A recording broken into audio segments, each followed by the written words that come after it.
In March 1998, Amy Lynn Bradley disappeared from the Rhapsody of the Seas on its way to Curaçao. 7 years later, her family received a disturbing photograph that seemed to reveal her fate. Hello, viewers. Today, we dive into a chilling mystery on the high seas. The mysterious case of Amy Lynn Bradley, the 23-year-old who vanished from a cruise ship. Without further delay, let's begin unraveling this disturbing story. At around 5:30 a.m. on March 24, 1998, Ron Bradley looked out at the balcony of his cabin aboard a Royal Caribbean cruise ship. He saw his daughter, Amy Lynn Bradley, resting peacefully. 30 minutes later, he looked again, and she was gone, never to be seen again. The easiest explanation for Amy Lynn Bradley's disappearance is that she fell overboard and was swallowed by the ocean waves. But Bradley was a strong swimmer and a trained lifeguard, and the ship was not far from shore. Indeed, her disappearance seems much more sinister than a case of someone lost at sea. Ever since Bradley vanished, there have been a series of disturbing sightings of her. In 2005, someone even sent her distressed family a gut-wrenching photograph that suggested she'd been forced into exploitation. This is the unsettling, unsolved mystery of Amy Lynn Bradley. A nightmarish end to a family vacation in the Caribbean. The Bradley family, Ron and Iva, and their adult children Amy and Brad, boarded the Rhapsody of the Seas on March 21, 1998 in Puerto Rico. Their voyage would take them from Puerto Rico to Aruba to Curaçao in the Netherlands Antilles. On the night of March 23rd, the night before Amy Lynn Bradley vanished, the ship was docked just off the shore of Curaçao. At first glance, it was a perfectly normal cruise ship night. Amy and her brother partied in the ship's club.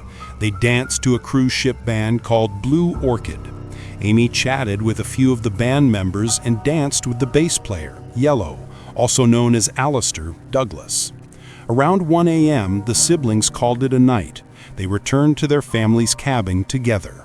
It would be the last time that Brad ever saw his sister. The last thing that I ever said to Amy was "I love you" before I went to sleep that night. Knowing that's the last thing I said to her has always been very comforting to me, Brad later recalled. Ron went to his daughter's room to see if she'd gone back to sleep. She wasn't there. Aside from cigarettes and a lighter, it didn't seem like Amy Lynn Bradley had taken anything with her. She hadn't even taken her sandals. After searching common areas on the ship, the family grew more and more concerned. They begged the cruise ship staff to cancel the docking at Curaçao, but they were ignored. That morning, the gangplank was lowered. Both passengers and staff were allowed off the ship. If Amy Lynn Bradley left on her own will, this gave her an opportunity to sneak off, but her family refused to believe that she would have run away. Amy Lynn Bradley had a new job and a new apartment back in Virginia, not to mention her beloved pet bulldog, Daisy. More disturbingly, docking the ship in Curaçao also gave any possible kidnappers a clear chance to quickly take Amy Lynn Bradley off the vessel and disappear into the crowd. The frustrating and fruitless search for Amy Lynn Bradley. As the Bradley family desperately searched for their daughter, the cruise ship staff remained unhelpful.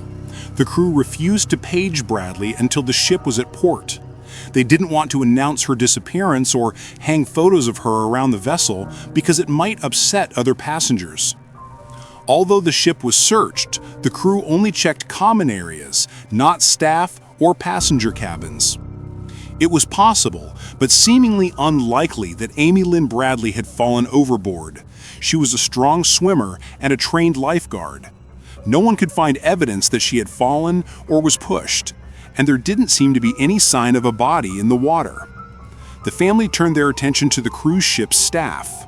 They believed that certain people on board had been giving their daughter special attention. We noticed immediately there was a tremendous amount of attention toward Amy from the crew members, Ivor Bradley told Dr. Phil. At one point, Ron Bradley remembered one of the waiters asking for Amy's name, saying that they wanted to take her to Carlos and Charlie's restaurant during the ship's dock in Aruba. When he asked his daughter about it, Amy responded, "I wouldn't go and do anything with any of those crew members. They give me the creeps." This anecdote is even creepier given that Carlos and Charlie's restaurant is where Natalie Holloway, an 18-year-old American woman who disappeared in Aruba in 2005, was last seen. The Bradley family also heard from witnesses who had seen Amy early the morning she had disappeared, with Alistair Douglas, also known as Yellow, in the area of the ship's dance club around 6 a.m. Yellow denied this. In the months that followed, Amy Lynn Bradley's family wrote congressmen, foreign officials, and the White House. Lacking any helpful response, they hired private detectives, built a website, and started a 24-hour hotline. Nothing. "My gut feeling to this day," said Ivor Bradley, "was that somebody saw her, somebody wanted her, and somebody took her." Disturbing sightings of Amy Lynn Bradley deepen the mystery. The family's fears about Amy Lynn Bradley's disappearance were not unfounded, although the initial investigation led nowhere. Multiple people in the Caribbean have claimed to have seen their daughter over the years. In August of 1998, 5 months after she went missing, 2 Canadian tourists spotted a woman who matched Amy's description on a beach. The woman even had the same tattoos as Amy: a Tasmanian devil with a basketball on her shoulder, a sun on her lower back, a Chinese symbol on her right ankle, and a lizard on her navel. One of the tourists, David Carmichael, says that he is 100% sure that it was Amy Lynn Bradley. In 1999, a member of the Navy visited a house of exploitation in Curacao and met a woman who told him her name was Amy Lynn Bradley. She begged for his help, but he didn't report it because he didn't want to get into trouble. The officer sat on the information until he saw Amy Lynn Bradley's face on People magazine. That year, the family received another promising clue, which turned out to be a devastating scam. A man named Frank Jones claimed to be a former U.S. Army Special Forces officer who could rescue Amy from armed Colombians holding her in Curacao. The Bradleys gave him $200,000 before they realized he was a fraud. Ron Bradley said afterward, "If there's a chance, what else do you do? If it was your child, what would you do? So I guess we took a chance, and I guess we lost." The sightings kept coming. 6 years later, a woman claimed to have seen Bradley in a department store restroom in Barbados. According to the witness, the woman she met introduced herself as Amy from Virginia and was fighting with 2 or 3 men. And in 2005, the Bradleys received an email containing a photo of a woman who appeared to be Amy, lying on a bed in her underwear.